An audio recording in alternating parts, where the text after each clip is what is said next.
Hello friend, welcome to Arya Socio academy.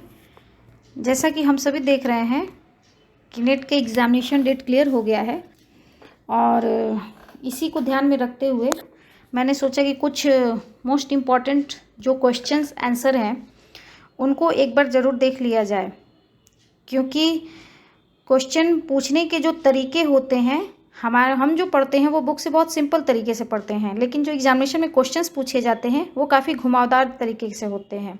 इसलिए उस question के पैटर्न को समझने के लिए और ख़ासकर कौन कौन से क्वेश्चन इंपॉर्टेंट हैं, किस फील्ड से किस तरह के क्वेश्चंस आते हैं, इन सब को भी ध्यान देने की ज़रूरत है।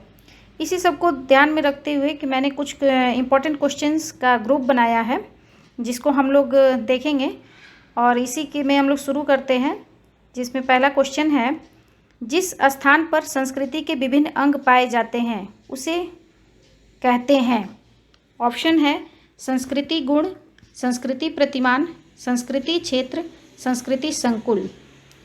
अगर हम लोग ध्यान दें तो यहाँ बात कर रहा है कि संस्कृति के विभिन्न अंग पाए जाते हैं, स्थान की यहाँ बात हो रही है, स्थान की बात कर रहा है।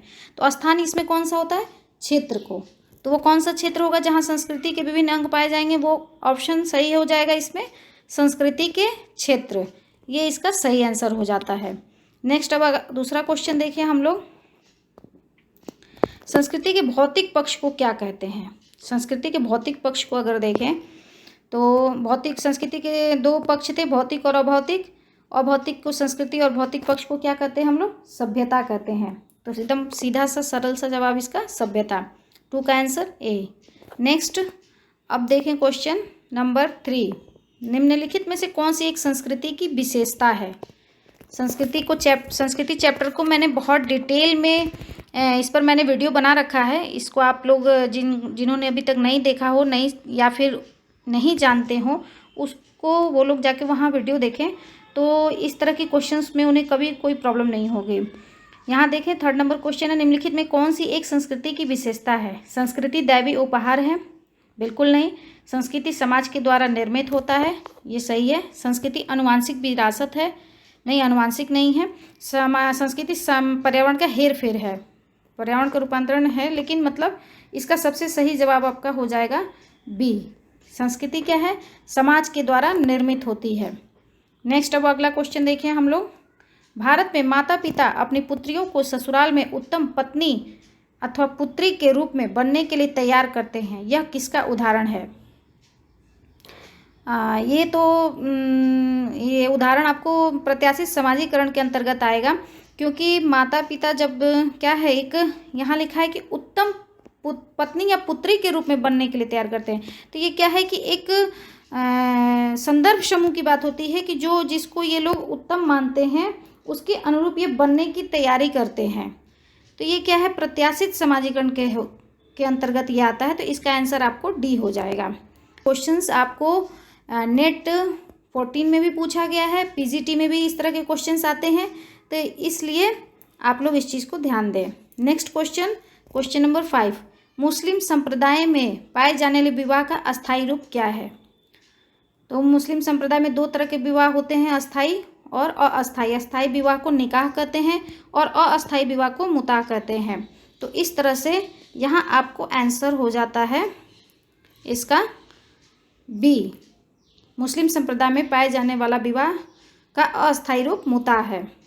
तो नेक्स्ट ये क्वेश्चंस भी आ चुका है आपको नेट 14 में और पीजीटी 13 में ये क्वेश्चन आ चुका है।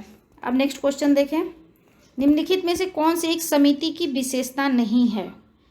समिति की विशेषता, समिति किसी उद्देश्य को लेकर बनाई जाती है, उसमें कुछ औपचारिक नियम होते हैं, जब लोग आपस में सहयोग की भावना होगी तभी वो समिति एक सफल समिति बन पाएगी। लेकिन इसमें क्या है, इसकी अस्थायी प्रकृति नहीं होती है। जब वो किसी उद्देश्य से को लेकर बनाई जाती है, तो जब वो उद्देश्य पूरा हो जाता है तो समिति भी भंग हो जाती है।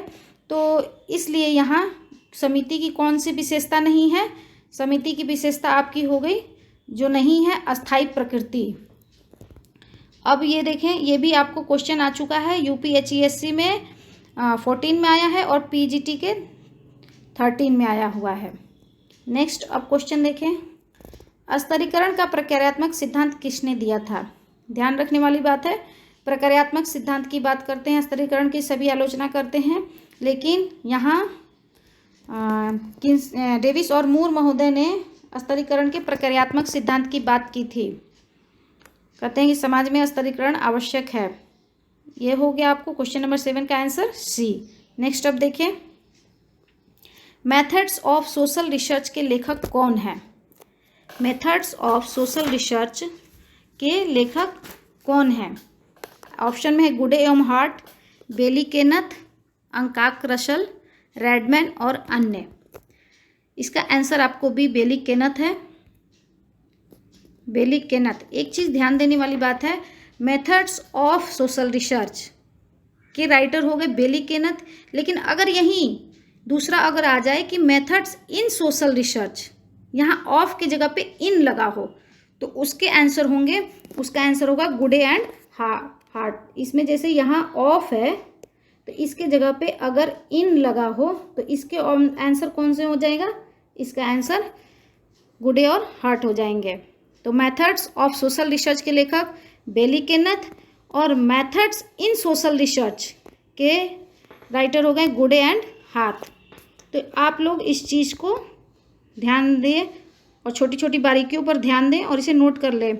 नेक्स्ट अब अगला क्वेश्चन हम लोग देखें, क्वेश्चन नंबर 9। निम्न में से कौन विचलन को समाज के लिए प्रक्रियात्मक मानता है?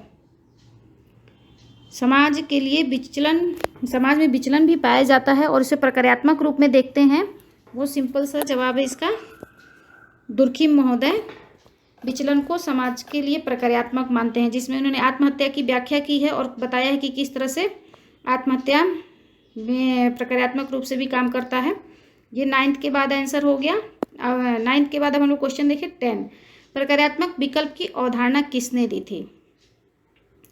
प्रक्रियात्मक विकल्प प्रकार की बात तो आपको मेलिनोवस्की, रेडक्लिफ ब्राउन और दुर्खिम महोदय भी करते हैं, पार्सन्स महोदय भी करते हैं, लेकिन विकल्प की अवधारणा, प्रक्रियात्मक विकल्प की अवधारणा मॉर्टन महोदय देते हैं।